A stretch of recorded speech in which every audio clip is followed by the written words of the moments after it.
Welcome to the second episode of the Dog Pound Daily podcast. I am Stephen Kibitza. Once again, I'm joined by Andrew Sipe, site contributor for Dog Pound Daily. Andrew, we recently tried to record this episode talking all about the Browns, going after Kirk Cousins, what it's going to take. But now that he's franchise tagged by the Redskins, what do we do? Who's going to be the quarterback for the Browns? Well, it was a huge bummer that Kirk got tagged. I know as soon as it happened, I think I looked at my phone and had a text from you that basically said we had to rework our whole podcast. Oh, doom and gloom. Kirk got tagged. And then not only that, Jimmy Garoppolo is claimed now to be unavailable in trade talks, so we'll see how long that lasts, taking two giant options for the Browns off their quarterback board. Yeah, we're going to talk about both of those guys. Let's start with Kirk. Obviously, he got the exclusive franchise tag, so he's getting about a measly $24 million a year in Washington. Could still work out a long-term deal, but they could trade him if they want to. Is there any chance the Browns even call Washington about a trade, or because it's going to be too much money at this point, and if they tagged him twice, they may want to keep him. They're not doing it the smart way. But is there any reason to even inquire about him anymore? Yeah, I think there's reason to call. You never know how they truly feel. They could be doing that to drive up the price. But, if I'm Washington, I want to keep him. So I think you have to do your due diligence. But I'm a big proponent of if you think he's your franchise guy, then do whatever it takes to get him.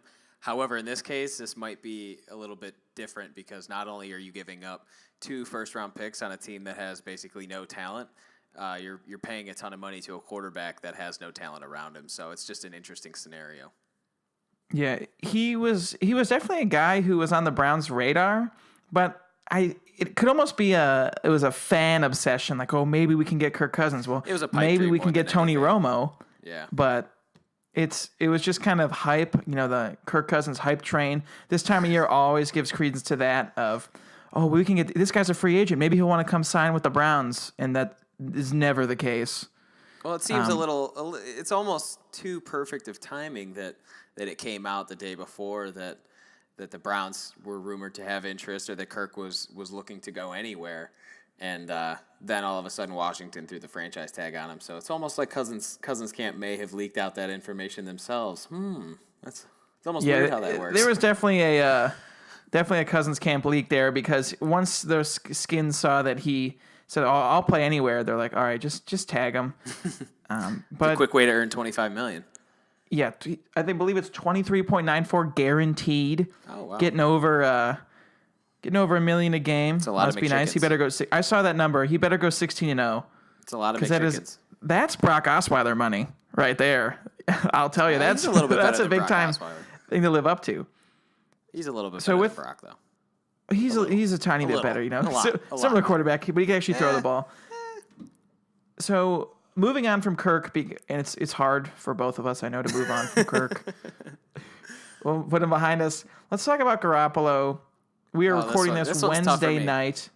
It's tough for me. Today on Wednesday, Adam Schefter said, according to his sources, who I don't know who they are, but they're usually reliable, that Garoppolo may not even be up for a trade this year. Now, I know both jumped on the conspiracy theory bandwagon that this is a smokescreen by the Patriots and the evil genius known as Bill Belichick to drive up the price and maybe have a team like the Browns call and say, you know what, we'll give you our number 1 pick. Do you believe it's a smokescreen for sure, or do you think, the Browns once again should maybe stay away from this?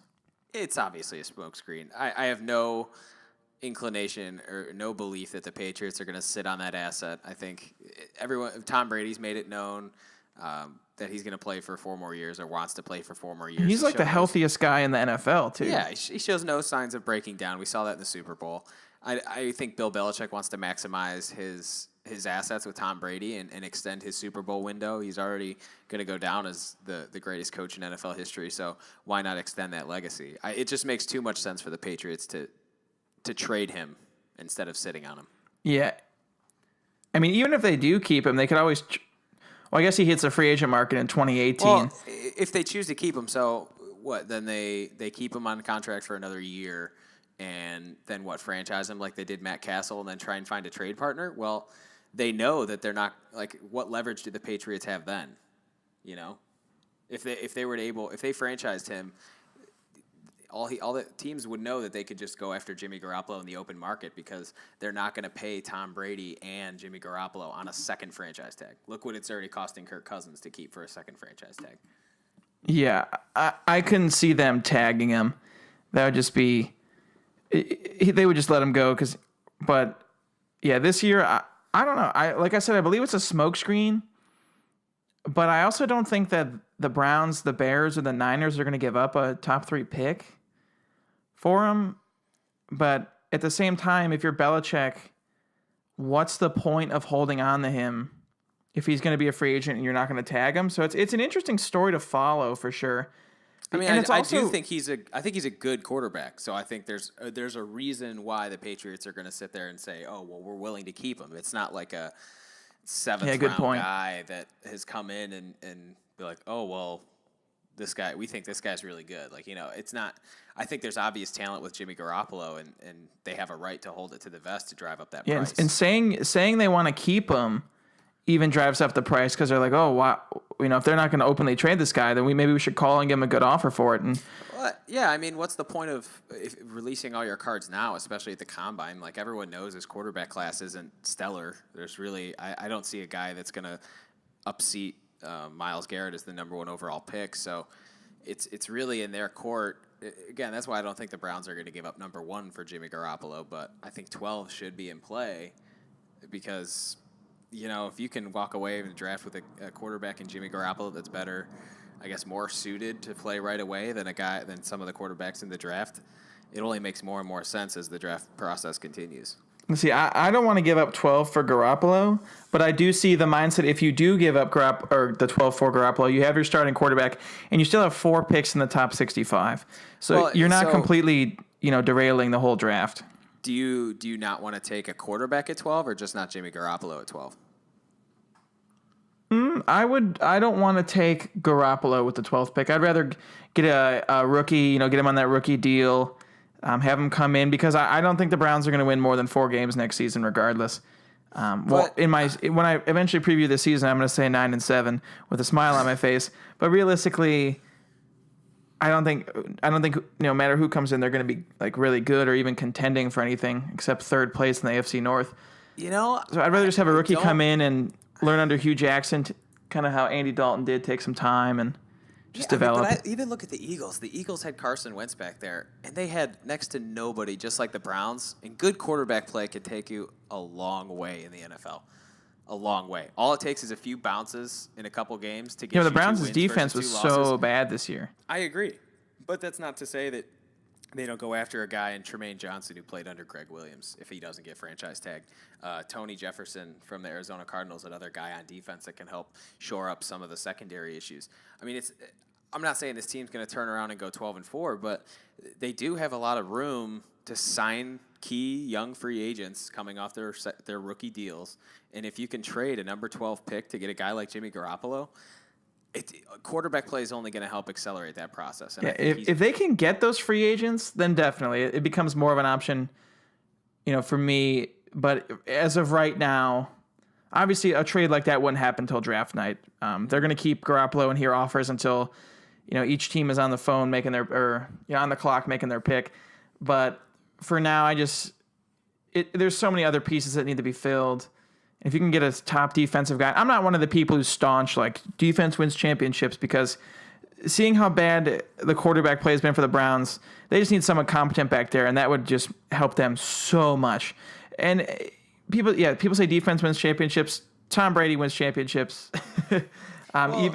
It's just any sport. It changes. It's never just offense or defense.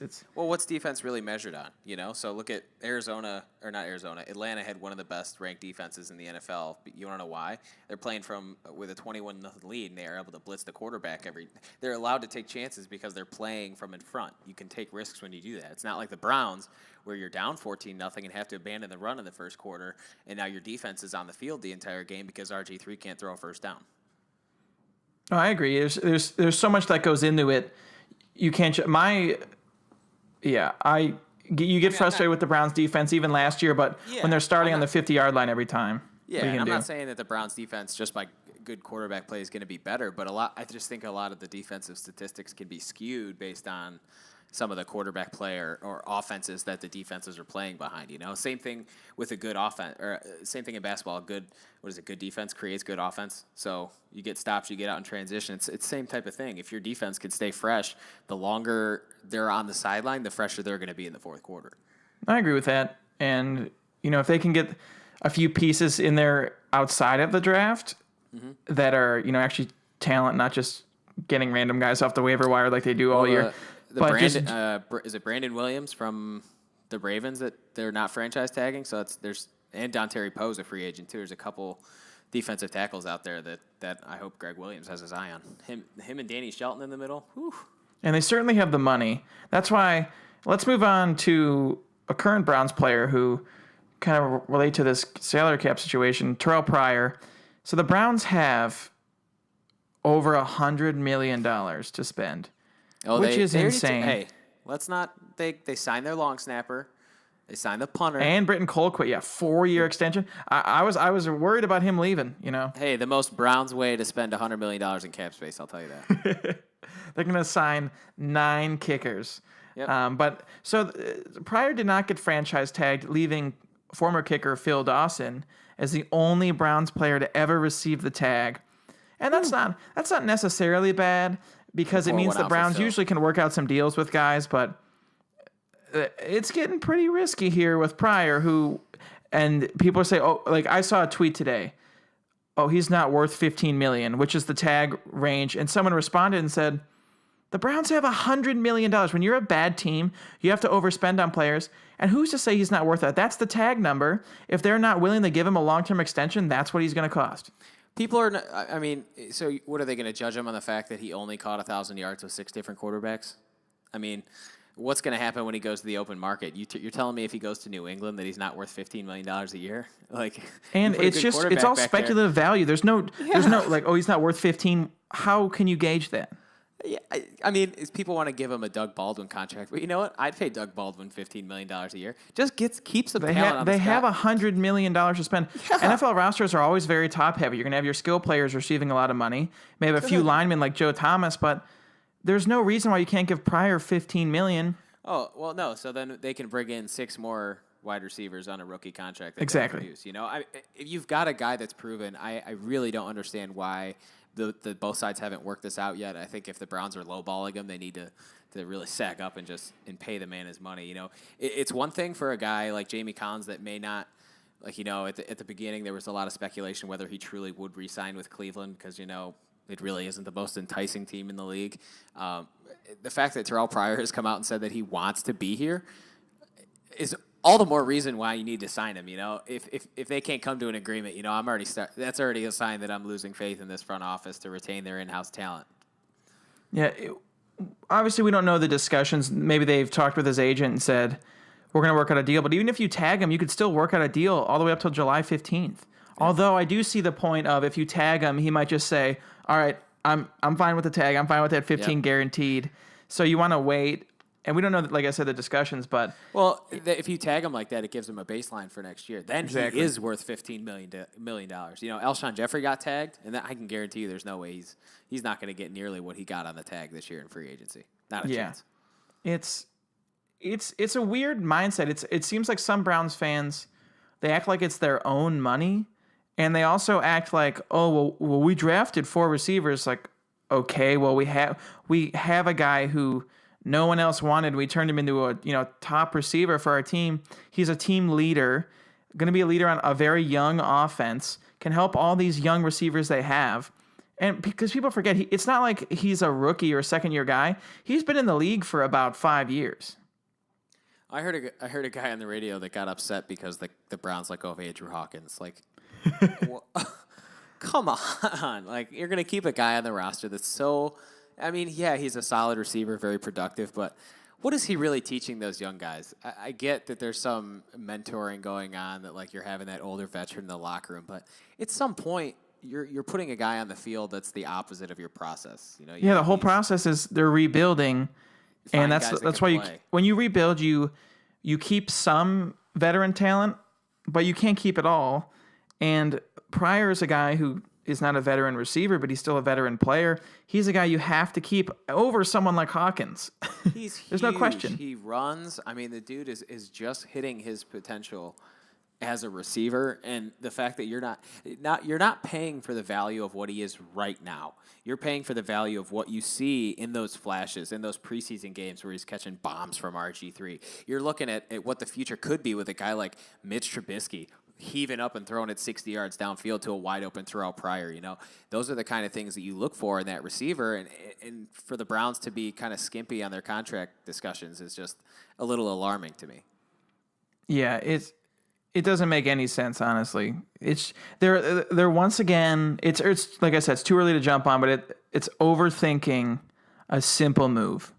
It's the same thing last year. They traded out a number 2 on the thing that we'll punt this year a quarterback in the hopes that there's a quarterback this year that separates themselves. There's a clear cut number 1. Well, you know, I hear a lot of the arguments for Sam Darnold and the Browns should wait till next year, and there's no guarantee. You know, I just watched film on him before we started this podcast. You know, I would love to see him in a Browns uniform, but you know, you just can't keep waiting. Waiting gets coaches fired. No, yeah, that's the problem. People say like, "Oh, well, we'll just get a quarterback next year." Well, your team's going to be horrible forever because it's. What if he gets hurt? What if another team? What if the Browns aren't the worst team in the NFL? And do you really want to watch another whole season of them being terrible? Like it's miserable. It ruins the point of professional sports if your team is consistently horrible. Exactly, and that's today. Sashi Brown, I believe, said that he didn't rule out the possibility of RG3, Cody Kessler, and Kevin Hogan returning as all 3 quarterbacks. Oh no! I think if that's your case, then Hugh Jackson better be already lining up another job. I don't see a scenario that Hugh Jackson fields a team with those 3 quarterbacks this year. I just don't see it. Yeah, it'd be unfair to Hugh if that's who he gets. That's why it seems like someone like Tyrod Taylor could be targeted if he's let go by the Bills, because he's not going to come in and, you know, go 16-0 or even 12-4, but he can at least give them consistent quarterback play. So it highlights the fact that the quarterback play isn't the main problem here. We could use a star. Every team could use a star quarterback, but it's the parts like the defense, and they could actually, in certain receiver slots, they could see guys where they need to improve, as opposed to the offense is so miserable because the leader of the offense is so bad that you can't even gauge the team.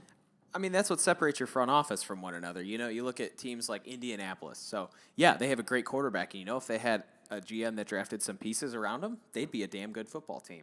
But then you take a look at teams like the Patriots, who consistently draft well and may not have studs at those key positions, but they're just guys that come in and do their job. You have the Packers. The Packers have all the offensive weapons in the world, but you know what? They still, on defense, have some of those issues in the secondary.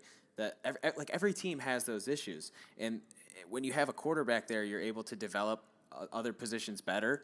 And when you hit on those draft picks, it really helps to separate you from maybe that 6-7 win team to more that 11-12 win team. And those teams aren't afraid to take chances either. That's key. There's all the top teams in the NFL have players who are considered to be, it's a bad contract. But if you're on a 4-year, $50 million deal or something, and you have one bad year, it doesn't mean it's a bad contract. And that seems like that's how Browns fans are. It's so year to year. It's like if they sign Pryor to, say Pryor gets 12 a year for 4 years, and he has an average year this year with like Cody Kessler throwing the ball to him. And nothing against Kessler. We both like Cody Kessler, but you can't gauge someone's value on an inexperienced quarterback throwing him the ball. Yeah, it's just one of those things too, where we've just been through so much in year to year. You know, it's really tough to gauge anything aside from like what the current front office is doing, because aside from like maybe 5 years ago, everything's been every 2 years changed in, changed out. So you're so used to giving that new front office like a couple chances to get things right, or in some cases just no chances at all because you're so sick of it. So it's really tough to trust the front office, because you think, I mean, like us, I know we give the confidence or the benefit of the doubt to all these front offices. Well, you have to almost, because you have no control over the situation. So if you immediately don't trust them, then don't even watch the games. There's no point, because you're going to be so upset. Anytime something, you're going to be so... Now, when there's moves like Dwayne Bowe being signed, that's okay to be frustrated, but I get that, but can you really blame fans though? Like, and not everyone is such a diehard like us. So you're watching, even if you're watching casually, like you're still trying to pay attention to the team. And Yeah, and we're making blanket statements saying fans, but there's people who, I mean, me and you are very young Browns fans. There's people who have been fans since, I mean, they're in their 70s, and you can't blame them for being like, oh, they're lying. Front office is lying because after that long. And me and you also go in with the mindset of, we love the Browns, but we also, it does affect our emotions for the week. But we don't go into the season thinking Super Bowl or bust. We go in just game the game. Let's hope they do well. That's because it's at the end of the day, it's football. And we still get upset when they do bad, but there's no point to go in pessimistic because it just ruins the fun of even watching. You watch it knowing that it's going to be bad, but you're so frustrated because you're like, this is not that hard. Like, I see teams do this on Sunday Night Football. I watch Sunday Night Football in America, Football Night in America, and you just see the different level of football. You watch the Falcons, the Packers. You're like, wow. Well, take that one throw from Aaron Rodgers to Richard Rodgers. Like, this is fun to watch. And you watch the Browns, and RG3 is just slopping the ball into the ground 5 feet away. You're like, I watched Aaron Rodgers lace a 36-yard frozen rope to Jared Cook right on the yeah, right and even like his sideline. Hail Marys, everything. It's almost like we're watching a different sport, and teams come to Cleveland with no fear of losing. Well, and Terrell Pryor, I mean, you talk about teams not fearing you. Talk about giving a team something to game plan for. You take away Terrell Pryor. What are they? I mean, you pick any part of their game, they'll pick the Browns apart. If they don't re-sign Terrell Pryor, they're going to have one of the worst receiving cores in the entire NFL because Corey Coleman's going to be double-teamed the entire game, and you're going to have Ricardo Lewis, who notoriously has stone hands. You're going to have Jordan Payton, who doesn't look like he can get open. Is he still on the team? He is. He did end the season suspended, I believe, for substance abuse or performance-enhancing drug, which is always a good way to end your rookie season. Must have had a bad guy. But at the same time, Josh Gordon is applying for reinstatement again. Now, I want a number here. Percent chance 0. Gordon is on the field next year. 0. 0? I'm going to go How many 10. times? I've literally gotten my hopes up for the last 2 years. Well, I do think he'll be reinstated, though, because Goodell, although people hate Goodell, but Josh Gordon's an interesting case. He kind of had like a relapse situation. He had a lot of stuff in his life, and I'm not trying to make excuses. I'm just trying to bring in all the sides of it. He was set to come back, and I believe he found out he was a father of a kid, and just was very stressful.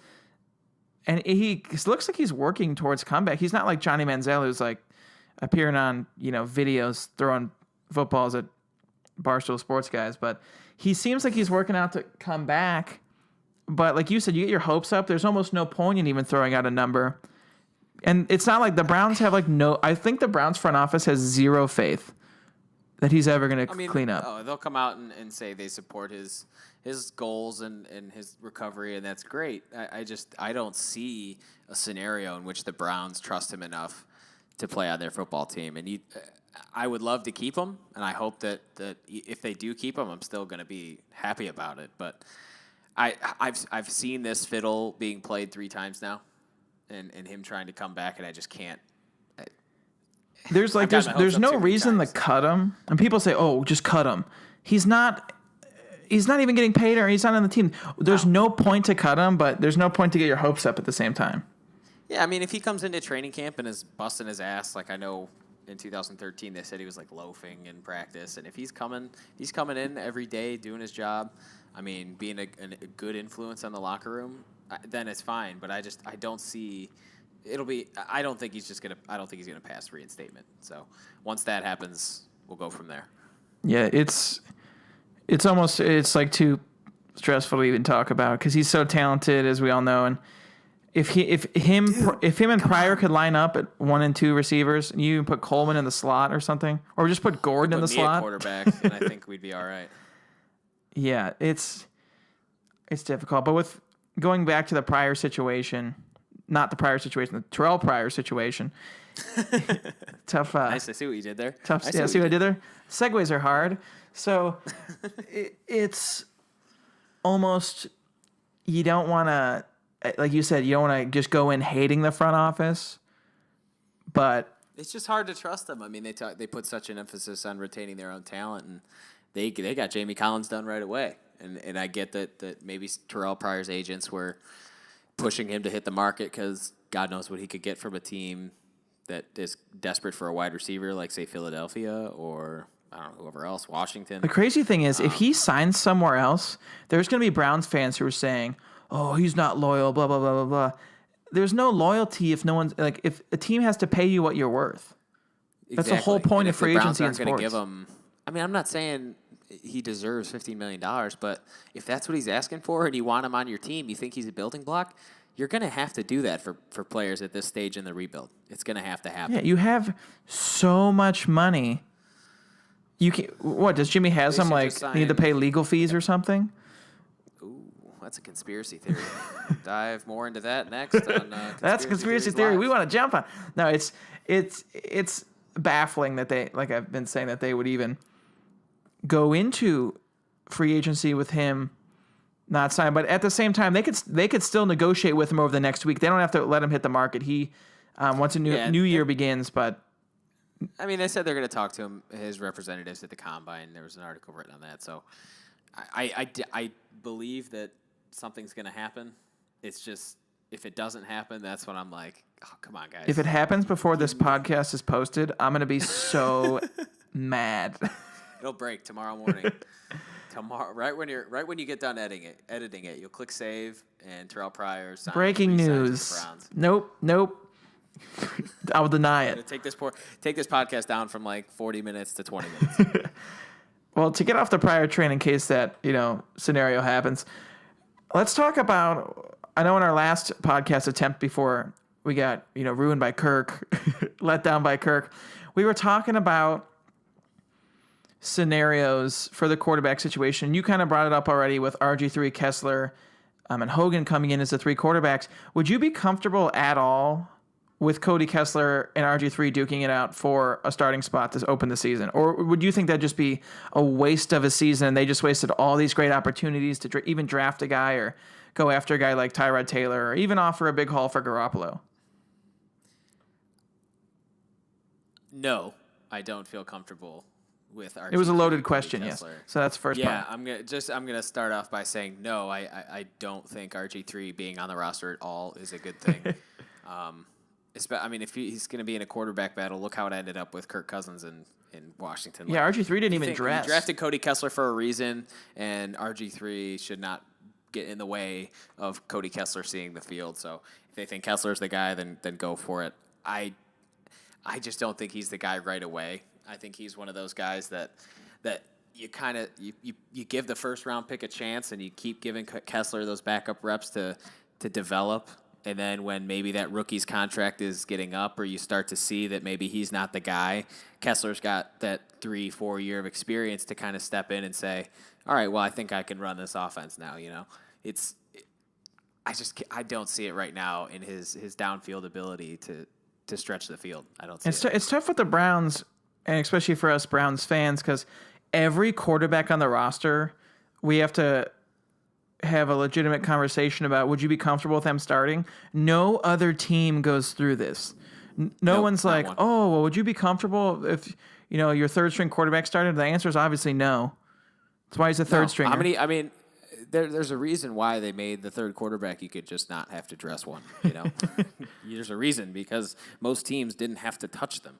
And I understand that there's a lot of talk about how bad the Browns' offensive line is, and yeah, it's getting old. It probably needs a few pieces there, but it would also help if the quarterbacks didn't hold on to the ball for 10 seconds. And people don't realize that offensive linemen aren't supposed to block for 5 seconds every play.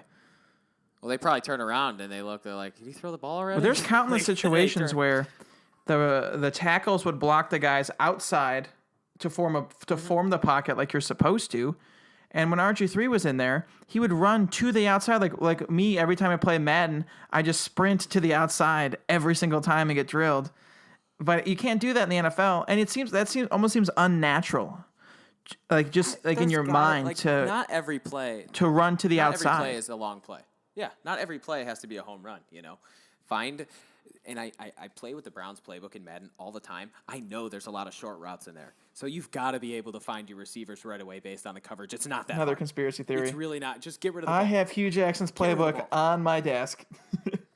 No, every playbook has this. It's just common sense, and the Patriots do it so well. And people talk about Jimmy Garoppolo being a system quarterback. Well, I would love to have a great system quarterback. That means he's good. That means he's good. He's playing well in the NFL on a system that not only allows him to be. He's shown that he's been poised. He has to be accurate in that system, and he's shown to be. If he's a system quarterback, what system? What better system than New England? System. Yeah, they run a pro-style system. What have all these quarterbacks coming out of the draft run? All that spread offense, impossible to judge whether they even translate to the NFL level. Put a guy back there that knows how to run an NFL offense, and I guarantee you that ball will come out a lot quicker.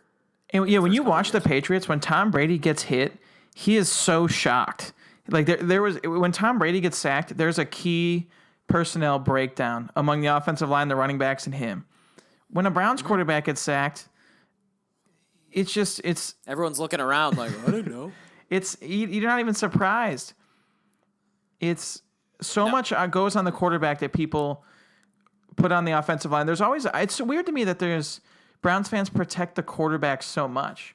Like people say, like, maybe we can put RG3. Like the line's bad. Well, the line, like you said, may not be great, but he's not a good quarterback.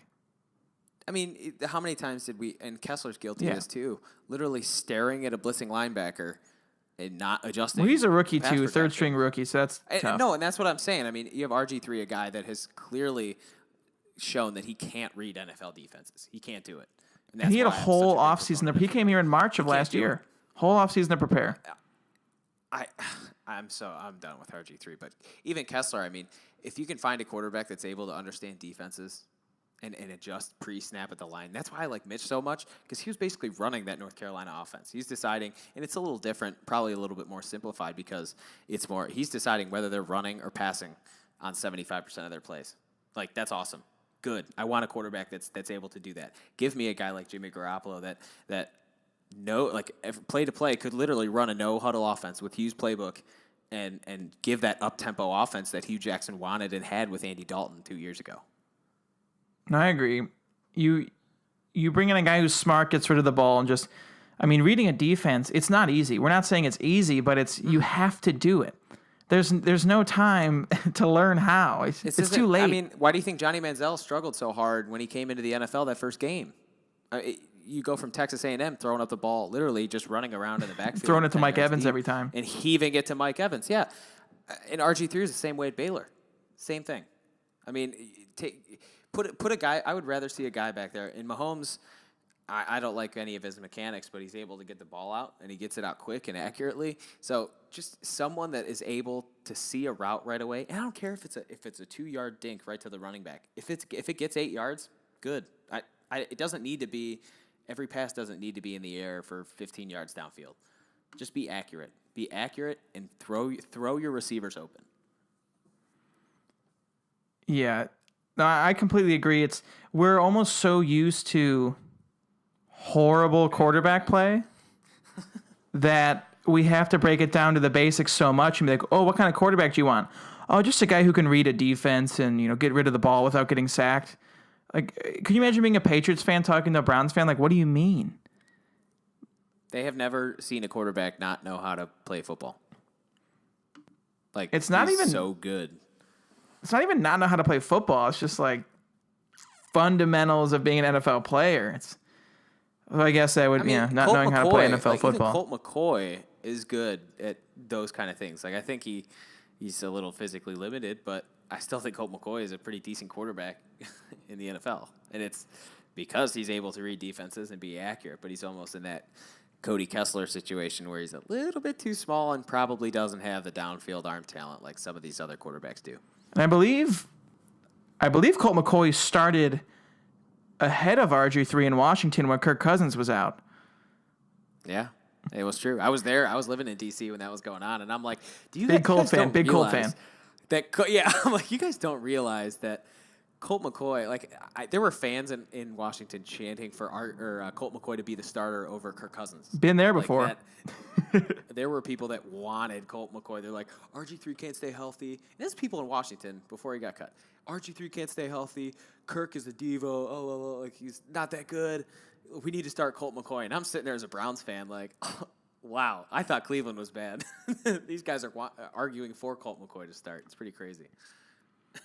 I mean, I would gladly take Colt. He's my hero. He's a folk hero between me and you. Led some of the greatest Browns wins in those 5-11 seasons. Fun times. I remember watching Josh Cribbs had a crackback block on Brandon Merriweather, damn near killed him. It was so awesome. Watch the Colt McCoy 24-yard run against the Patriots. He scrambled, and Josh Cribbs has this crackback block on Brandon Merriweather, and he lights him up. It's awesome.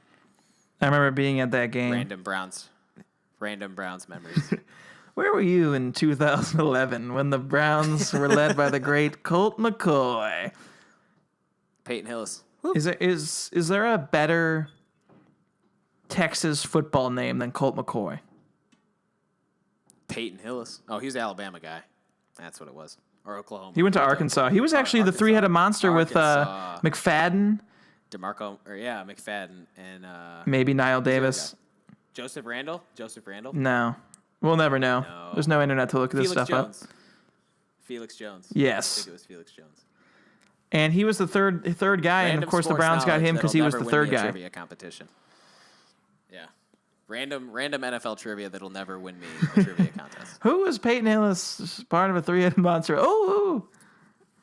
Well, that's the most of the problem with the trivia questions. It's like, ooh, NFL, like I know this kind of stuff. And it's like, in 1986, what was the first letter of the old New York Stadium sidewalk letter? You're like, what? Who would know that? Just one guy like, oh. Wait a second. Yeah. So before we get too deep into, as we do with every podcast, 2011, 2012 Browns seasons, our favorite seasons ever, I want to ask you, based on the current situation of the stuff we know now with Garoppolo, Cousins, and all that, who do you think will be the Browns starting quarterback in 2017? I did see some reports today. Some reporters are thinking Tyrod Taylor. Others say Cody Kessler. Who do you think is going to be the starter? Mitch Trubisky. I like it. Come on home, Mitch. You're my quarterback. So you think Mitch Trubisky is going to open the season as the starting quarterback? That's my quarterback. I hope so. Well, no, that wasn't the question. It was who do you who's going to be the starter? It could be Mitch. Could be. I don't think it will. Oh, so see, you missed the point of the question. I know. In my opinion, and I'll just keep adding words until I think. I'm going to say Tyrod Taylor. Yeah. I'm more on the Mitch train now, more than the Tyrod. Well, I'm not on the Tyrod train. I'm just saying I think he's going to be the starter. You are dodging this. How many wins with Tyrod Taylor? How many wins do you think the Browns get 4 on the record? 4. Okay. All right. Not drinking the Tyrod. I'm not saying I love Tyrod Taylor. I think right now it seems like his path is most likely headed towards Cleveland, based on his contract situation. You think and the way the Browns operate. You think that they would win one more game with Tyrod Taylor and Myles Garrett and whatever else they had in the offseason versus the 2014 or 2015 Browns that went 3-13? Yeah, correct. I don't think they're that bad. They're pretty bad. I think the 1-15.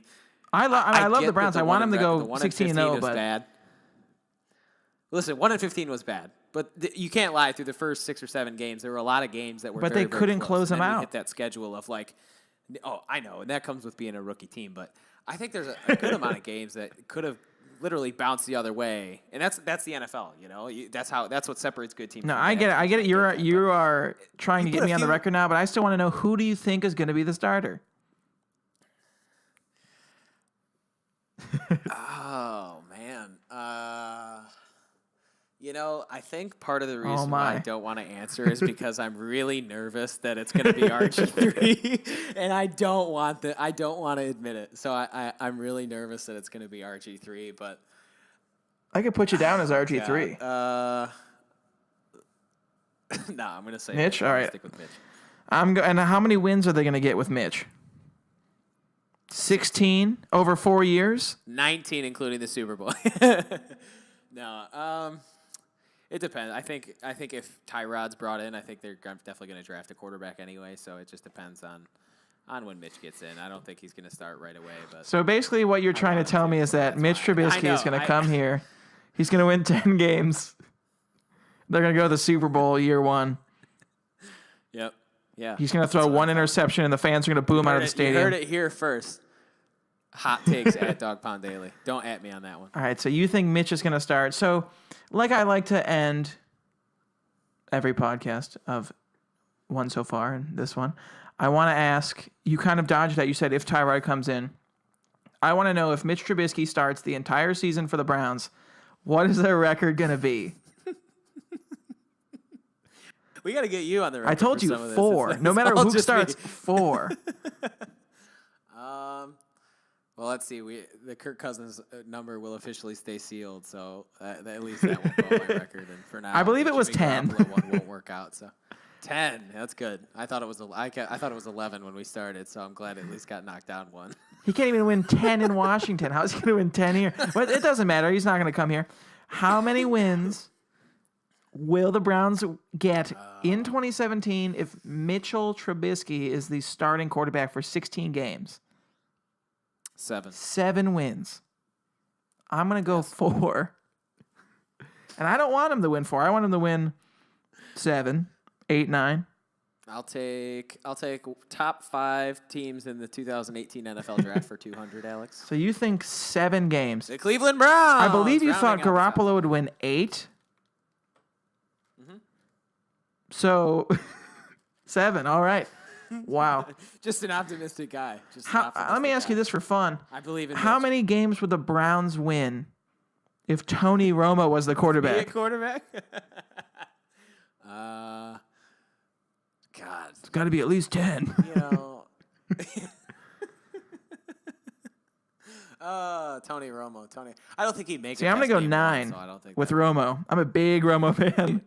And I could, you know what I see happening? I see us having all these scenarios. I'm more of a fan of the women. We're going to have all these scenarios set out. And Tony Romo's going to get signed by the Browns. And we're going to have to scrap all our material. Yep. I can't talk about the only thing I like about Tony Romo is the women that he dates. I don't think he'd be too fond of that. He's probably listening right now. Probably is. Actually. Yeah, I think he really likes it. That's a reason why we had to scrap the last podcast. That Kirk Cousins camp got wind of the Browns Dawg Pound Daily podcast that was coming and knew that wasn't going to happen. Okay, I'm glad I have you on the air saying Mitch will win 7 games. You hear that, Mitch? I hope you're listening. Have to hold you to that. 7 wins. Not in 2 years. So, Andrew, you are a very optimistic Browns fan, and that is admirable. I appreciate the optimism, but I don't foresee the Browns winning any more than, I'll say, 5 games next year, regardless of who's quarterback. I know we're going to be talking a lot about all the different quarterback options moving forward, and it's going to be fun at the Combine because every year at the Combine, it's leaked who the Browns are high on Deshaun Watson, they're high on Mitch Trubisky, whoever the top guys are, and of course they are. They're the top quarterback prospects. But it's going to be fun to talk about. Do you think any of those stories are going to come out? And if they do you think it's really anything to worry about? I don't take anything right now seriously. None of it. It's all smoke. No, it is. I mean, what are teams going to come out and say? They're going to watch someone run like Pat Mahomes. I think he's a guy that his stock's going to go up dramatically during this process because teams look at guys that can run really fast, that play quarterback and can jump really high and do all these athletic things, but they don't pay attention. Can't be the defense. Yeah, exactly. They don't know what he can't do in the classroom. Look at guys like Johnny Manziel. They should have known right away that he couldn't read a defense, and 31 other teams also thought that. So and the Browns were the ones to pull the trigger. So I think it's just important that when the Browns are looking for these quarterbacks, and I think Hugh Jackson will do that, just look for a guy that he knows he can run the offense with. And that's his – we didn't see any of it last year because we all saw the quarterback slop that was put out there. But You saw that offense that he ran 2 years ago in Cincinnati, and it's that up-tempo, no huddle, quarterbacks making quick decisions, getting the ball out, keeping the defense on their heels. You talk about Duke Johnson, Isaiah Crowell being a good tandem, like in a normal huddled offense. Imagine them in a no huddle tempoed offense with Duke Johnson in the slot, tearing apart linebackers that are already winded. I think if you could just find that quarterback play, it takes a lot of pressure off the defense and other players on the roster to perform. Yeah, we're gonna have plenty to talk about next time with the combine being over. It's at the time of recording, it's just beginning. We're gonna do the story's gonna come out. Late round scouting reports for offensive linemen and cornerbacks. Deep breakdowns on all of these players. So stay tuned. It's going to be a wild ride. I would compare it to in Mrs. Doubtfire when he shows up to the TV studio and the guy's talking about dinosaurs and they're falling asleep while filming. That's what it'll be. It is going to be, need you to come in on Sunday to finish up those late round reports. It's a normal work day today. Just calling to see where you're at. It's 9:30. This is Bill Lumberg. Thanks. But it is, 90s movies aside, it is going to be fun, and we're excited to talk about it. Be sure to follow us on Twitter with our handles that are on this video screen here, and follow us at Dog Pound Daily. Check out all our articles. It's the most fun time of year to write if you're a Browns fan. It's draft time and combine time. So be sure to check it out, and be sure to tweet your hot takes at Andrew, as he will love to respond to them. Always. Mostly screenshots, send them to Steven. So good luck and Godspeed.